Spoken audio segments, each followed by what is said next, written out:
Hello and welcome back. So, today I want to talk to you about a karma jar.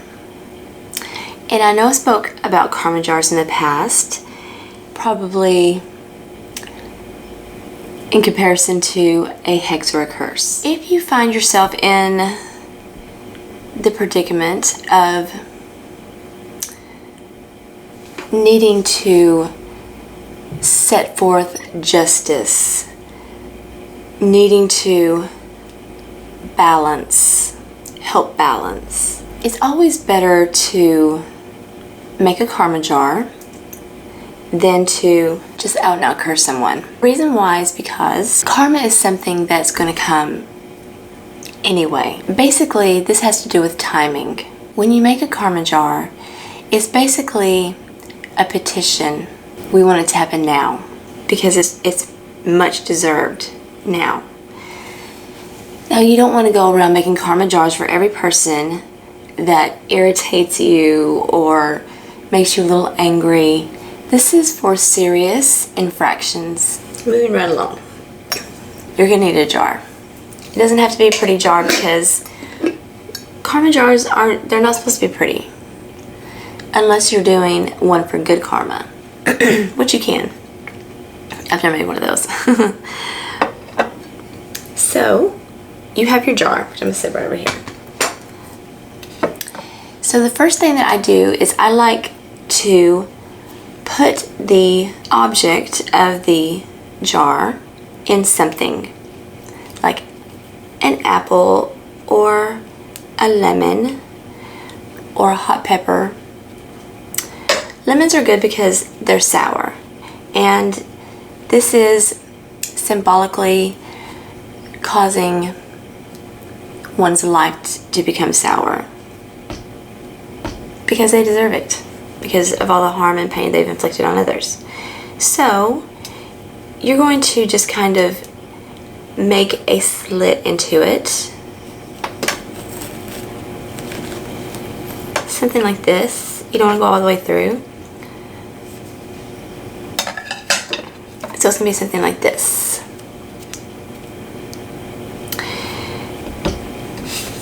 You're going to need a tag lock from that person.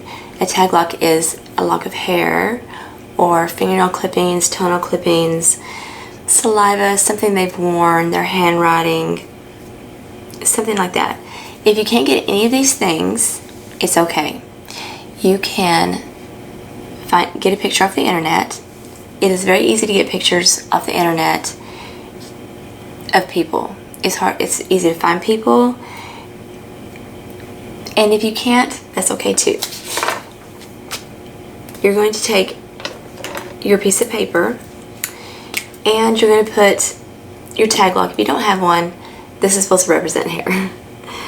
You're going to write the person's name,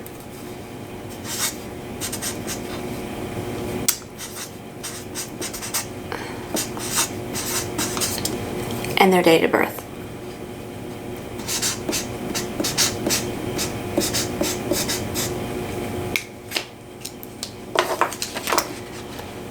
I just wrote John Doe 1111. I'm going to put the tag lock in it, and then I'm going to fold up, and you can write something on your petition. You can write a whole book if you want to. You're going to take some black string, and it's good to write in black ink. This is one of those times whenever I really don't bring anything white into the situation. Usually whenever I burn a black candle, I'll burn a white one too. Black crystals, white crystals. This is not one of those times. It's a dark occasion. But anytime you do your karma jar or a hex or curse or anything that you do like that, you want to cleanse before and definitely afterwards. We're going to set our petition to the side for right now. You're going to want to take your candle and go ahead and carve the name of the person and their date of birth on the candle.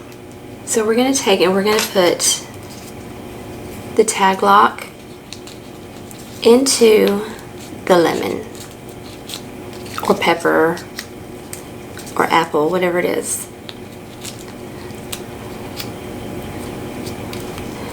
Next, we are going to take some needles or nails and we're going to basically seal it.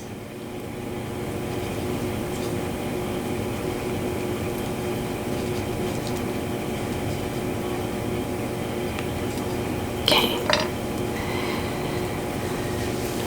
Something like that.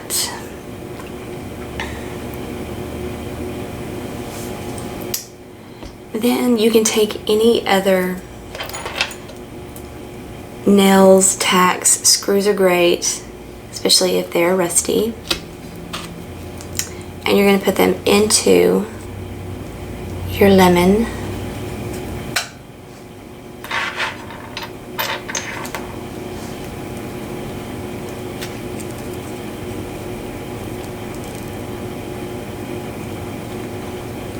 You can get some wire and wrap it all the way around.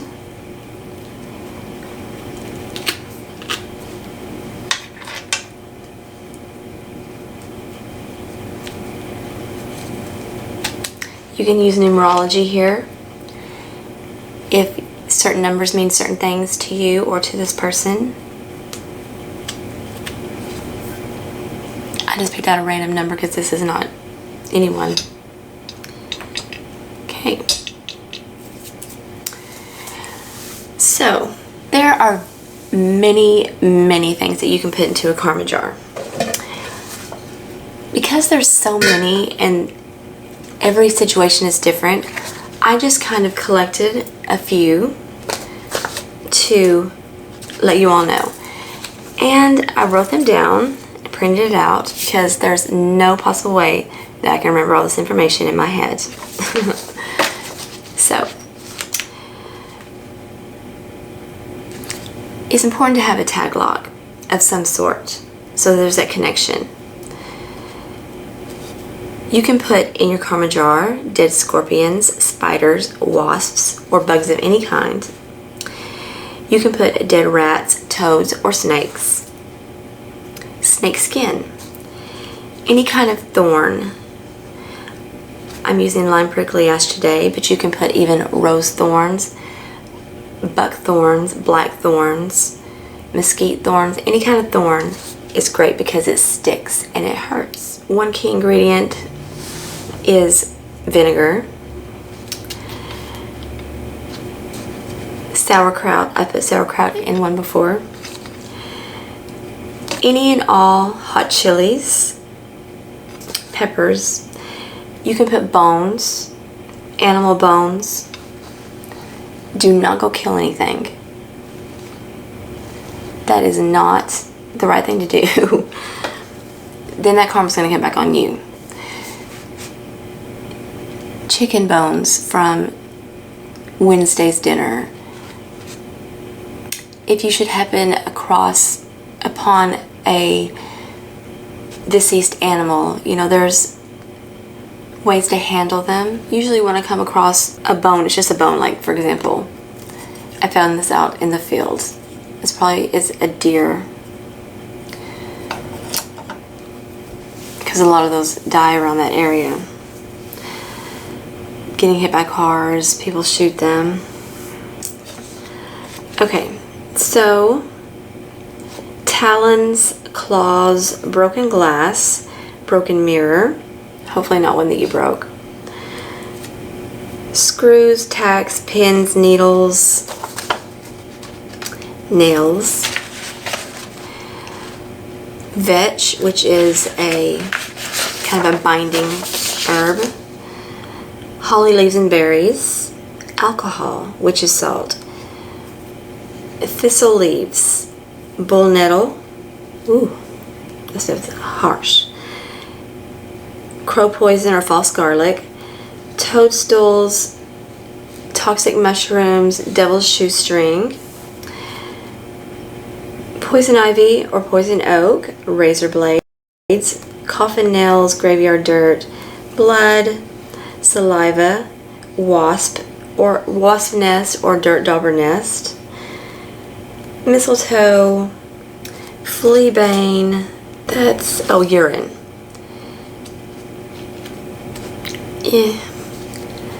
Turkey or chicken heart,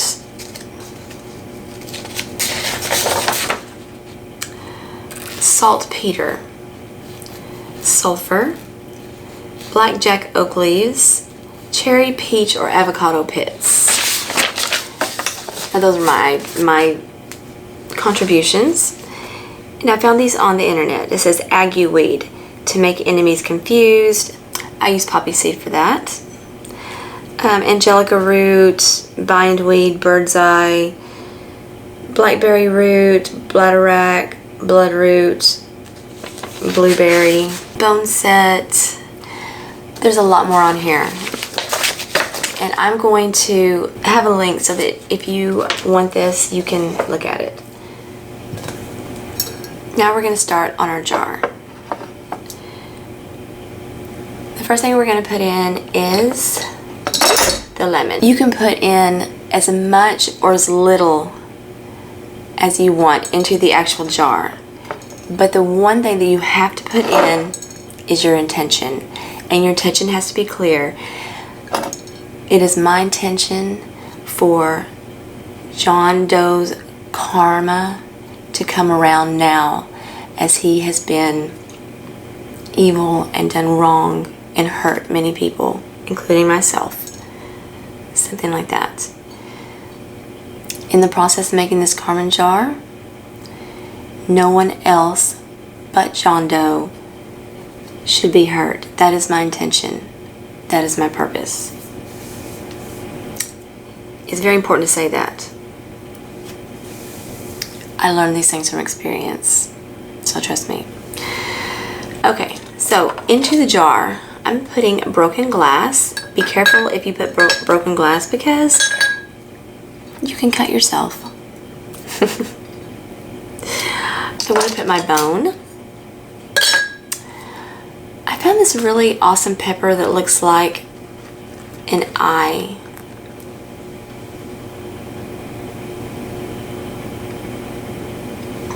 Right here. Well, I like that because the all-knowing eye knows what John has done, what he's been doing. The gods know. Toadstool. This is blackjack oak. It has little pointy ends on it and it is poisonous. Hemlock cones. These are grapes that were attacked by nematode. This is an apple core. If you have an apple, you have a meal, but if you have an apple core, you're going to be hungry.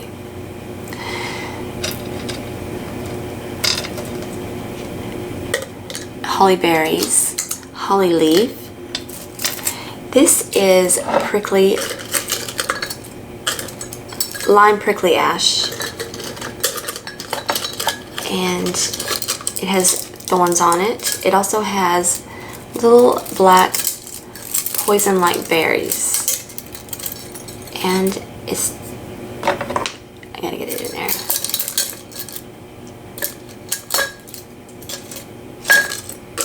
Okay. We can't forget our hot chili.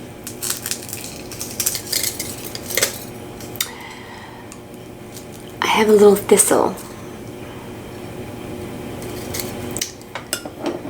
Poppy.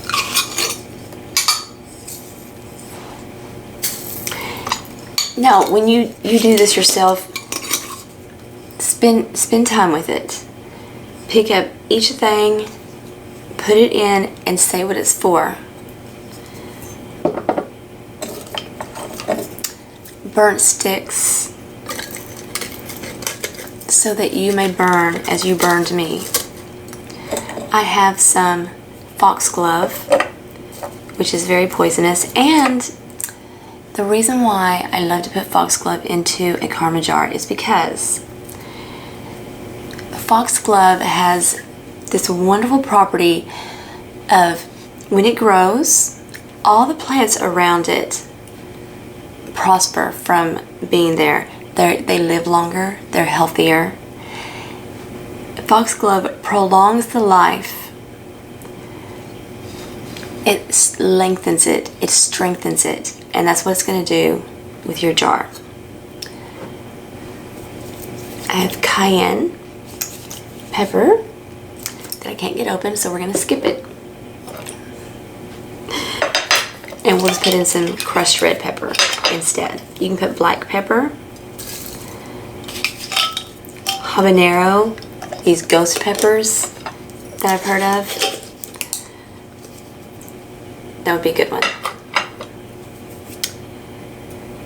I already put the thistle. I'm just putting a little bit of each because my jar's not really that big and I'm not gonna be able to fit all this stuff in. Now this is a cactus flower. A prickly pear cactus flower. So what I think that I have here is an empty cup. Your cup does not runneth over, and your cup is not even half full or half empty. It's just empty. This right here is oleander. And oleander is poisonous. When you handle poisonous stuff, which you often will when you're making a karma jar, it is almost inevitable. Wash your hands and wash everything that touched the poisonous thing that you used.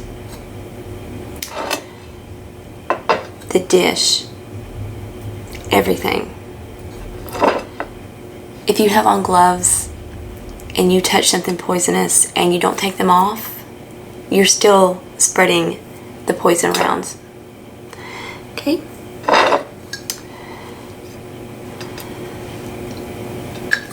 Some very old, dry, destitute, despairing daisies that I found last winter. Now I believe I have everything in here. So, wait, witch's salt. That needs to go in.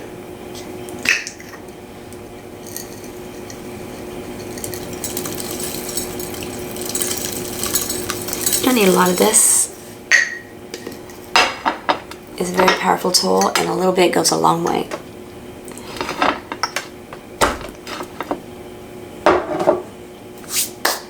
Next, vinegar.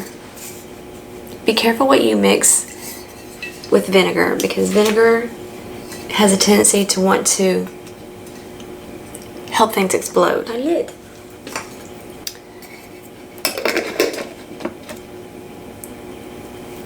So I'm going to clean up the mess just a little bit, and then we're going to come back. I'm going to show you how to burn the candle on it, and what you can say, some words.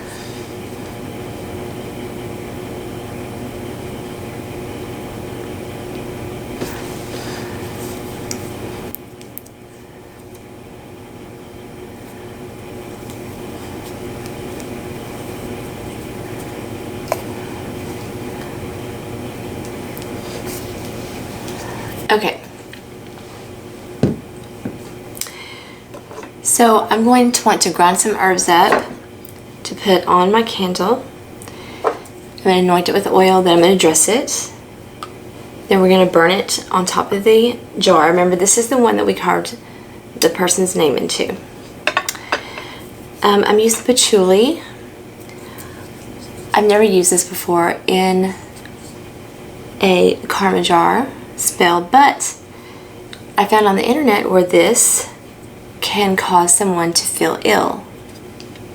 So,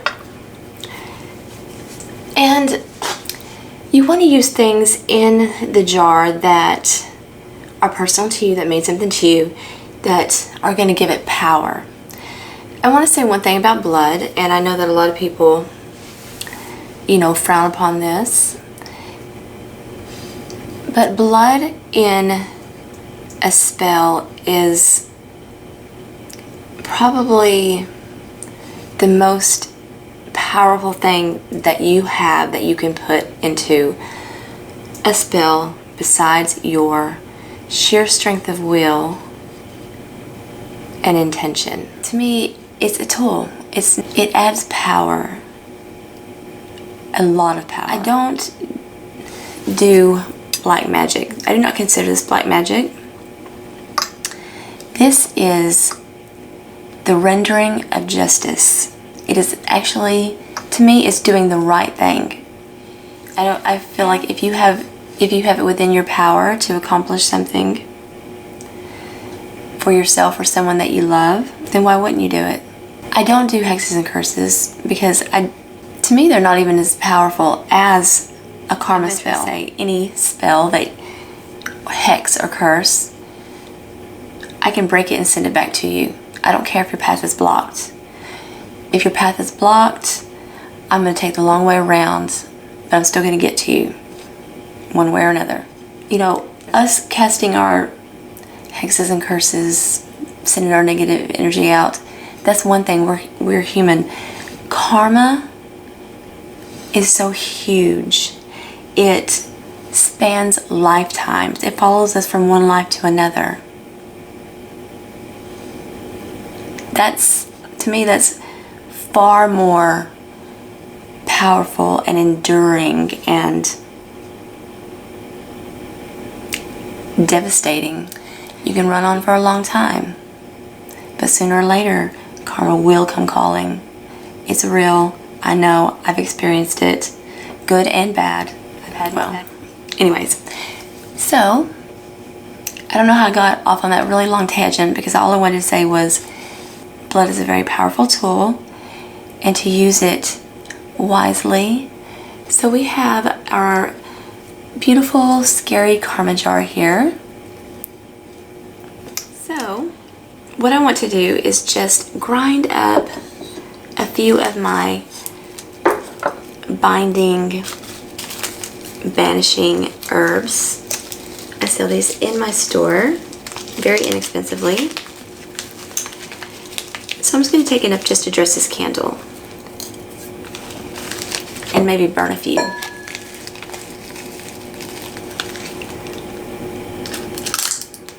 Because I haven't burned anything yet, and you know, I'm a fire witch. I love to burn things.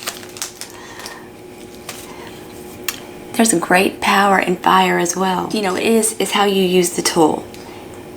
Fire, you can do great destruction with fire. Great destruction. But you don't see everybody saying, oh no, don't light a candle. That's dangerous, you know? It's how you think about things. You know, instead of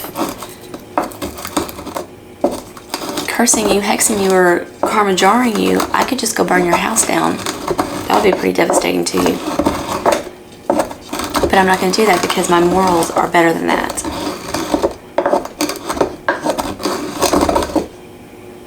It's how you use the tool, not the tool itself. Okay. So I'm going to take my candle and I'm going to anoint it with the patchouli that apparently I've always used in money spells, but will cause a person to fall ill. Probably once they realize that their evil ways, their deceit, their lies, their treachery has caught up to them. That would make anybody pretty ill. So I'm going to take and just dress my candle with the herbs. I'm doing it over the cauldron so I can burn the rest of them. So I have just a nice little light coating. Nothing that's going to catch a flame and catch everything on fire. So I want to put a little bit of witch's salt on there too. I'm going to put it on top of the jar. It's going to melt down over. As it melts down over, it's going to seal the deal. And you can just do it yourself as well. Get it started. But I think I'm going to go ahead and just do this because I don't know how long this is. You can run on for a long time. Run on for a long time. Run on for a long time. Oh, they're going to copyright me. That sounded pretty good. So, I'm going to light my candle. And this is where you say your incantation, and this is really important. The way you say it, you have to speak as though it is done. Don't speak it like it's going to happen wrong. You know it's true. Now all the pain you have inflicted has come back to you. You've done wrong. You know it well. Try as you may, you will not win. You only fail. You try to run. You try to hide. Nothing and no one is on your side. Only now comes karma. She's calling out for you. She's here to give you what is due to you.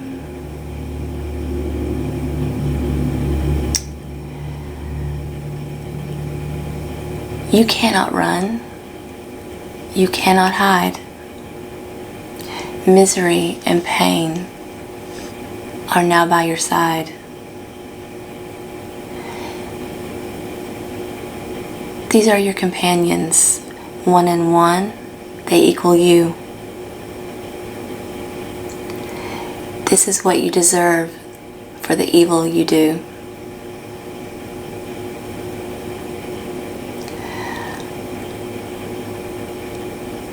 This spell will not stop.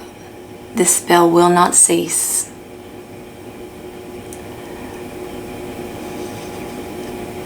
You only know pain, loneliness, misery, and grief.